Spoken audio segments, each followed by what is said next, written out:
Reka tubabwire urubanza rwa Kizito Mihigo. Urubanza rwaciye umugongo abanyarwanda bose ndetse n'abanyamahanga. Ndagusaba kugira ngo ukore subscribe ku Kayunguruzo TV, ukurikirane kino kiganiro cyose. Ndabizi neza ko uraza kumenya byinshi bitandukanye kuri uru rubanza. Badutangiye tuvuga ngo Kizito yatangiye avuga ijambo abantu bibaza bakanarikorera ubusesenguzi butandukanye. Ndasaba imbabazi umukuru w'igihugu Nyakubahwa Paul Kagame na Madamu kubwo amagambo mabi nabavuzeho ndumije ku mbuga nkoranyambaga, nkavugana n'abanenga ubutegetsi bw'u Rwanda. Ndasaba imbabazi ubutegetsi muri rusange, ndasaba imbabazi abarokotse jenoside yakorewe abatutsi mwaka w'igihumbi kimwe magana cyenda mirongo icyenda na kane. Ndasaba imbabazi abanyarwanda bari mu gihugu no hanze, ndetse ndasaba imbabazi ubutabera. Ibi ni ibintu rero byibajijweho cyane. Uwitwa Dukuze akavuga ngo ngiye gufungwa imyaka 50, nzaza mfite imyaka 80 ariko nzakwishyura. Ubwo yabwiraga wamaze kumusabira ibihano, ngo no bushinjacyaha yabwiraga. Nanone yaravuze ngo mbere ya byose banje gushimira Imana, banje gushimira Kizito Mihigo na Ntamuhanga kuko yo badafunga banarapfuye. Uko niko byagenze. Urumva ko ababuranyi bagiye batangaza ibintu bitandukanye cyane. Urubanza rwaje nk'ikimanuka, ariko ntabwo ugize rutinda mu makona ngo rumare igihe kinini.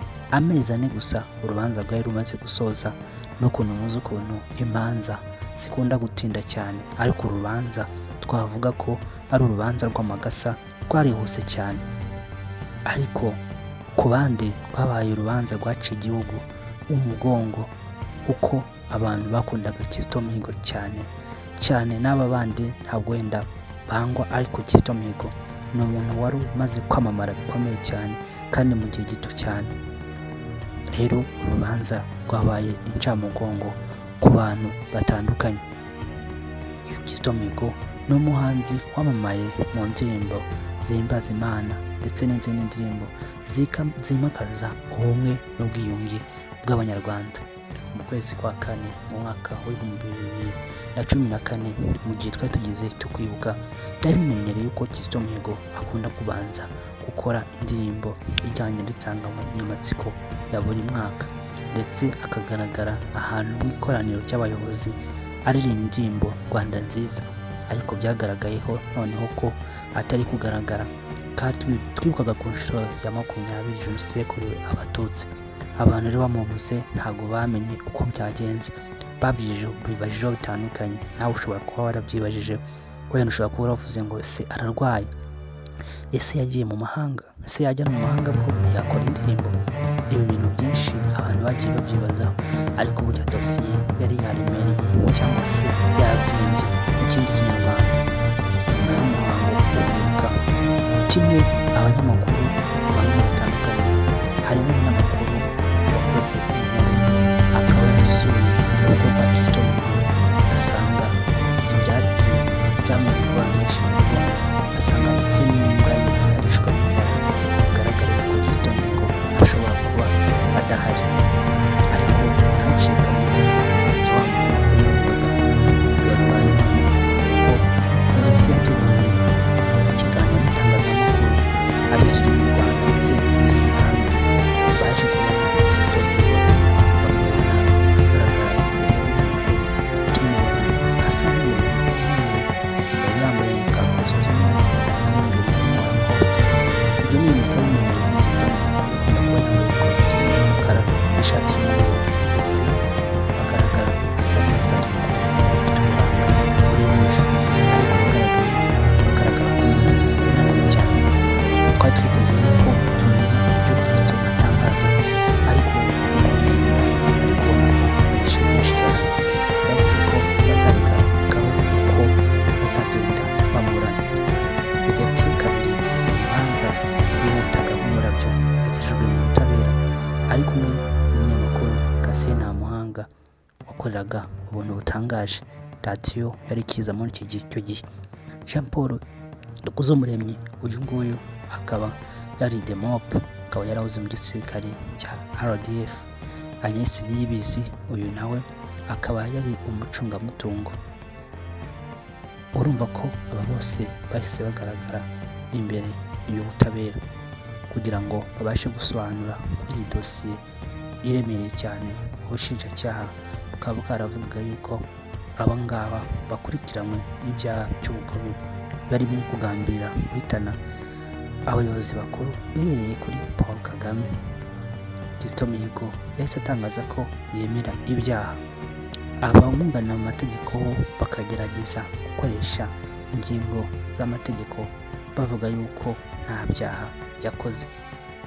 Urumva ko ibyo ni ibintu bitangaje cyane, mu gihe bo abunganira bo bari kugerageza kugira ngo babagusobanurire ku kibazo cyawe, ariko Kizito Mihigo rwose we akagaragara avuga yuko ibyaha atabyemera ko ndetse ntaho ahuriye nabyo.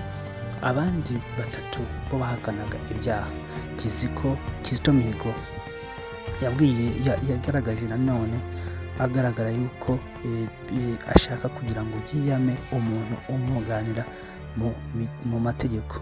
Ibi ni ibintu rero abantu byabatunguye cyane, ndetse Kizito Mihigo yashikirije ubusabe bwe bwo kugira ngo yiyame umunyamategeko kuko yumvaga yuko nta mpamvu yo kugira ngo we ajye yemera umunyamategeko akunda ko atume akomeze akanashingira ku mategeko, kuko ibyo bishobora kuba byamuteza ibibazo. Abandi bo bakavuga ko ibyaha bavuga ko barezwe byose ko bategetse kubyemera.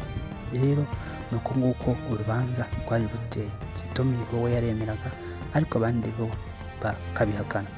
Urubanza rero ruba hari abantu benshi cyane bitabiriye cyane urwo rubanza, harimo mu muryango w'abo bantu, harimo itangazamakuru ari ryo mu Rwanda ndetse n'iryo mu mahanga ryari ryahasesekaye, abakozi ba za ambasade sinakubwira, abanyeshuri cyangwa se abiga muri za kaminuza n'abandi bashakashatsi bashaka kugira ngo bamenye iby'urwo rubanza. Birumvikana ko bari bahari.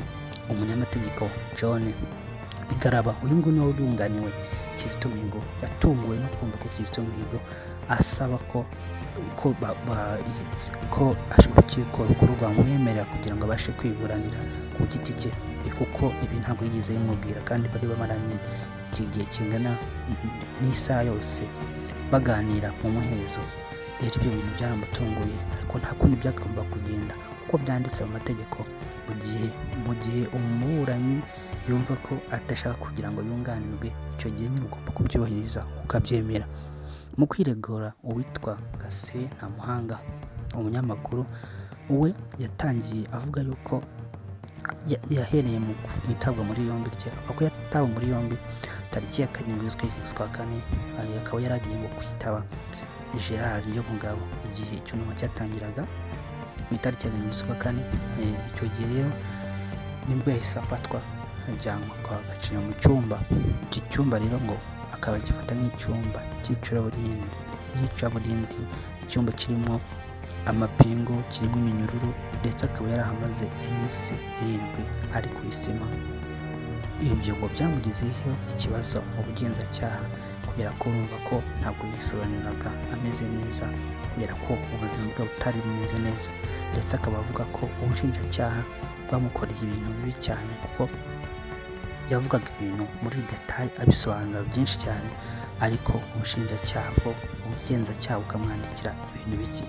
Ibi rero akaba arabona yuko ari ibintu bigaragara yuko kuri we byatumye atizera ubugenzacyaha, aho yakuvuze mu ijambo ry'igifaransa ngo King vol NF vol MBF, umuntu wiba igi ashobora kuba yakwiba n'inka. Niko yabivuze mu magambo avuga yuko ubugenzacyaha atigeze abugirira icyizere.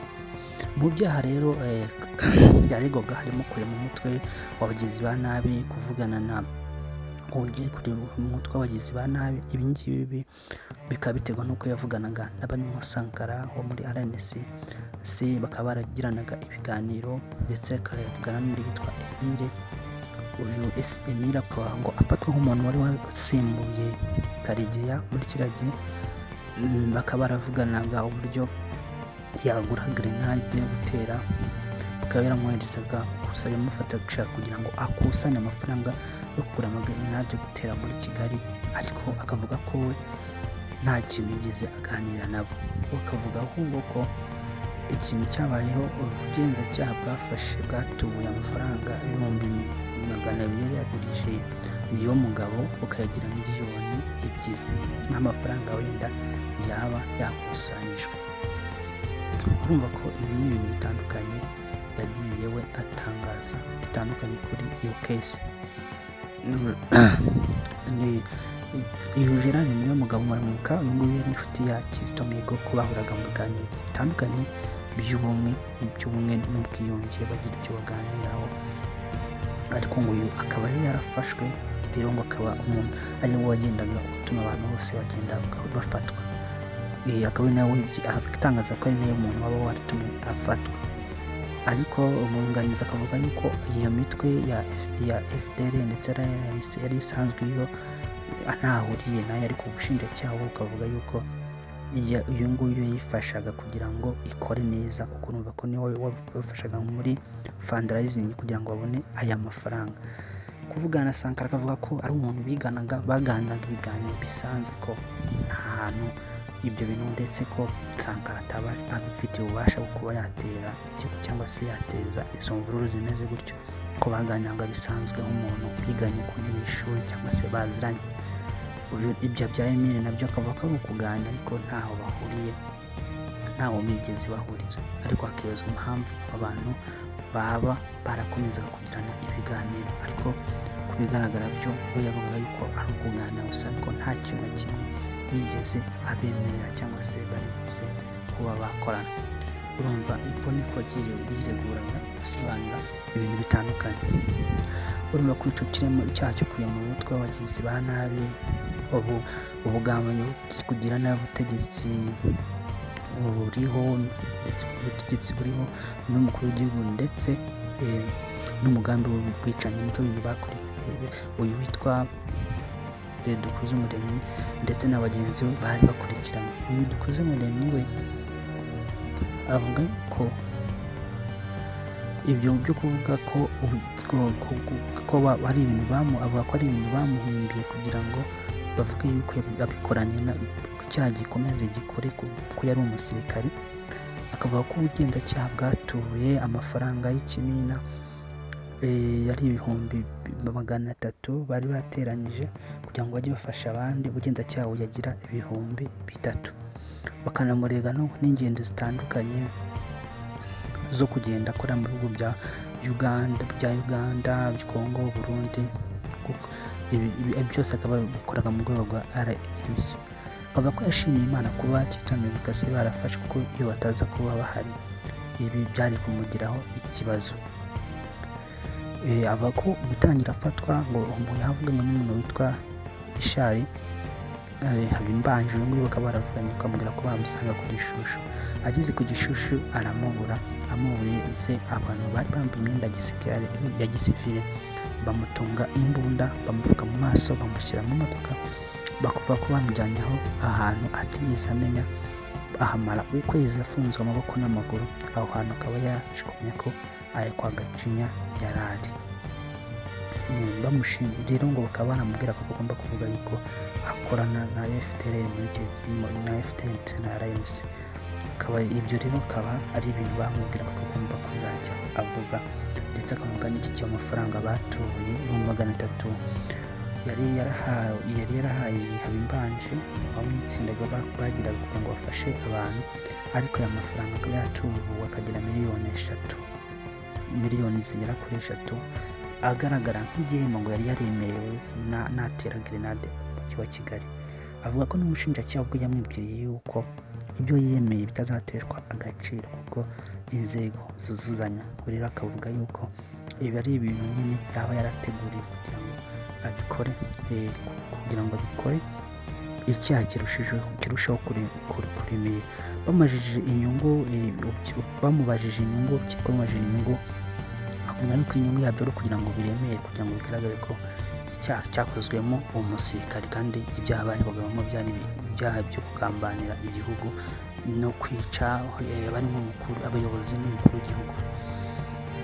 avuga ko yamaze ukwezi kose ahatirwa kwemera icyaha, kurema cyane. Urumva ko ibyaha rero baregaga ko irimo kurema umutwe w'abagizi ba nabi, kugira n'ubutegetsi buriho, ndetse n'icyaha cy'iterabwoba. Ibi byose ubushinjacyaha bwasabye ko ibyo byaha byose byabahama, ndetse ubushinjacyaha busaba yuko Kizito na Ntamuhanga bo bagira noneho umwihariko wabo, cyangwa se umwihariko bakaba wo kwica umukuru w'igihugu ndetse n'abandi bayobozi b'igihugu, bakaba babasabira gufungwa burundu igihano cy'ingerekano cyo kwamburwa uburenganzira bw'ubunyarwanda. Dukuzumuremyi we akaba yarasabwe imyaka 50 kuko yarakoze isubiracyaha, kuko si ubwa mbere akurikiranyweho ibyaha nk'ibyo.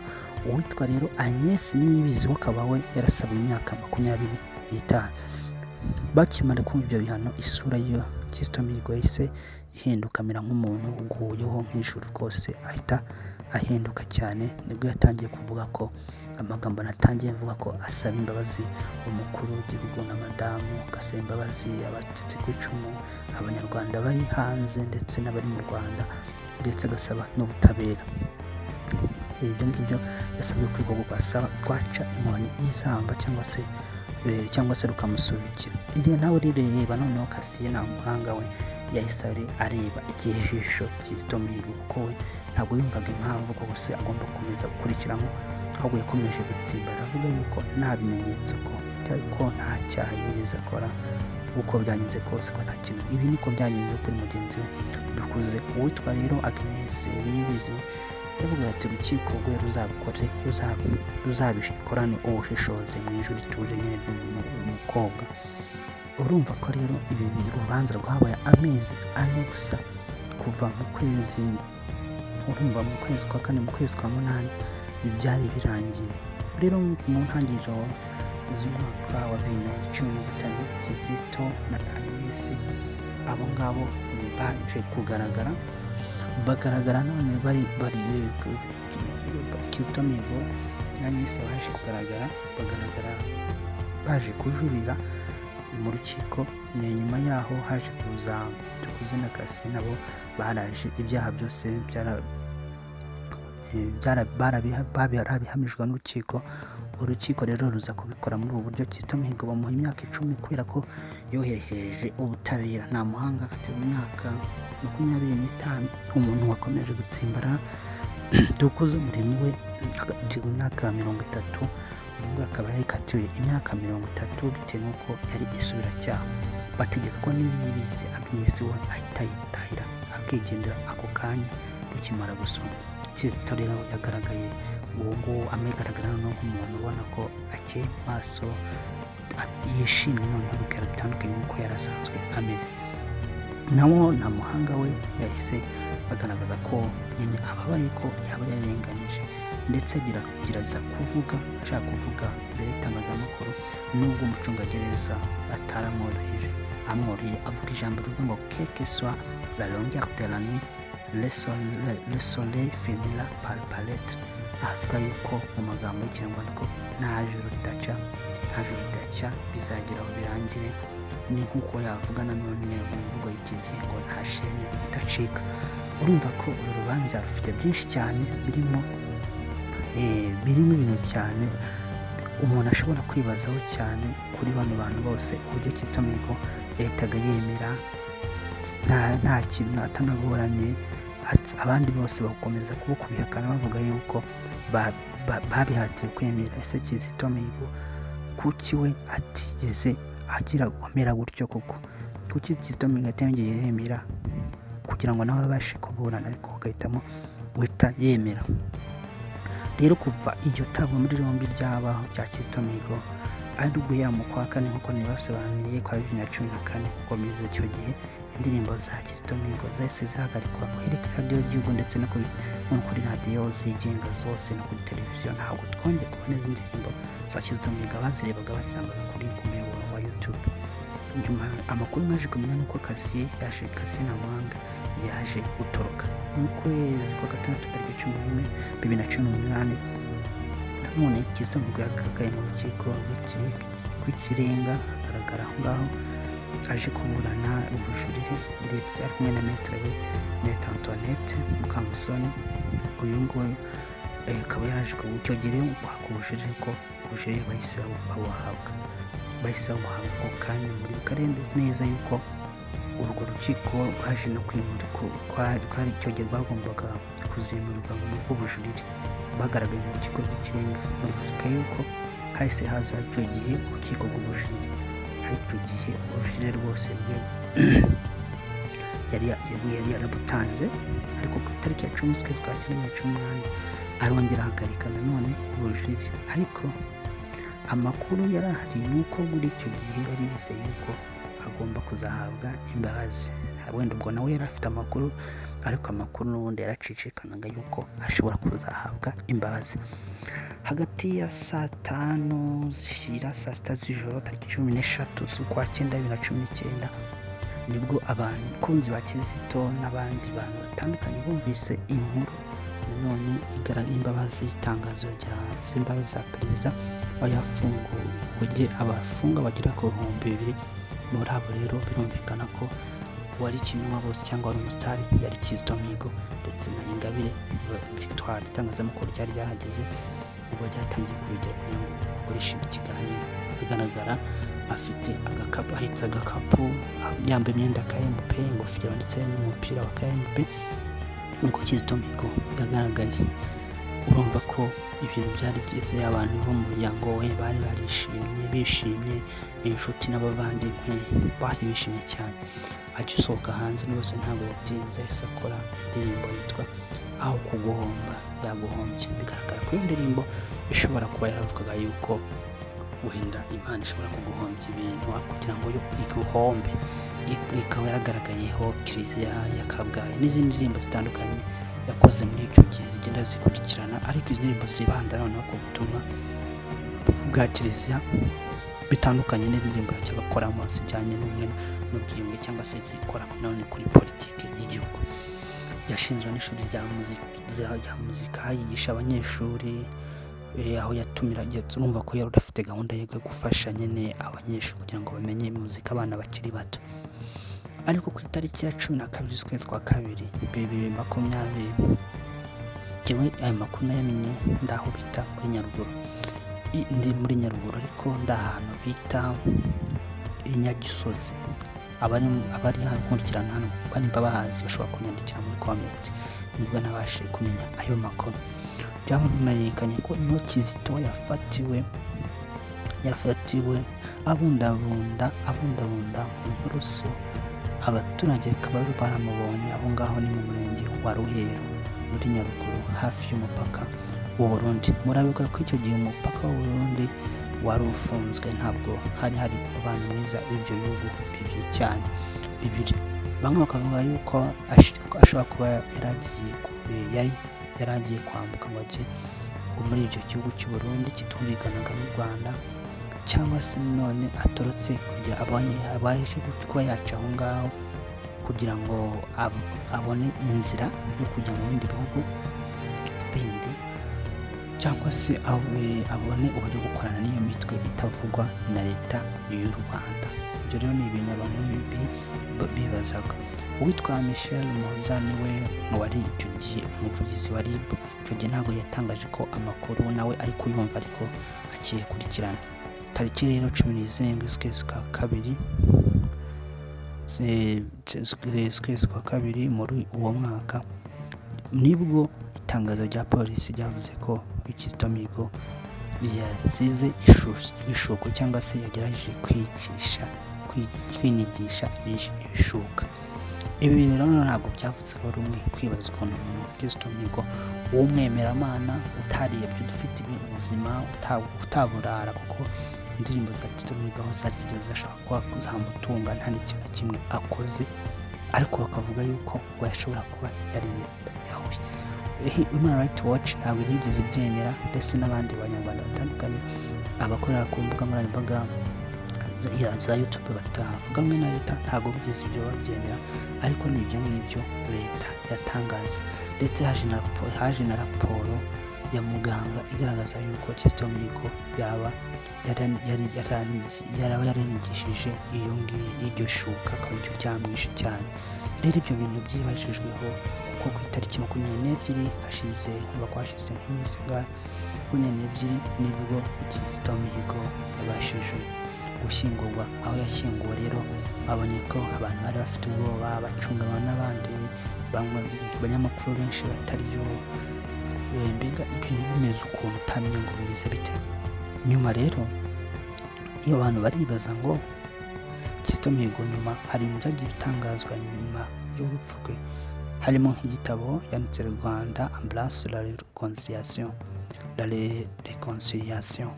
Icyo ngo kwibazwa uburyo umuntu wari muri gereza yabashije kuba yakwandika yabona amakuru yo kwandika igitabo, kuko kwandika igitabo ntabwo ari ibintu byoroshye. Hari amajwi yagaragajwe Kizito Mihigo yafataga agaragaza uburyo haba muri gereza habera iyicarubozo n'ubuzima yagiye acamo, hakibaza ni bande batangaga izo telefone, abamusuraga se, abayobozi se. Abayobozi nabo ndumva nabo baba barakoze icyaha, kuko umufungo yafunzwe ntabwo ibintu aba abyemerewe. Ngo ndetse hari nanone ikindi kintu ngo bamusabye gukuramo password ya telefone, arabyanga, arabihakana, kuko icyo gihe baramenye yuko akoresha telefone. Umuyobozi yari yayitumye abandi bacungagereza kugira ngo bamuzanire Kizito, ariko bahageze abo bambwiye kugira ngo bamuzane, umuyobozi asaba yuko basohoka hanze bakaganira. Kizito amubwira yuko atakwemera gukuramo password, ko azi ibyo akorera, ko atari bimukorera, ko azi umuntu ubimukorera.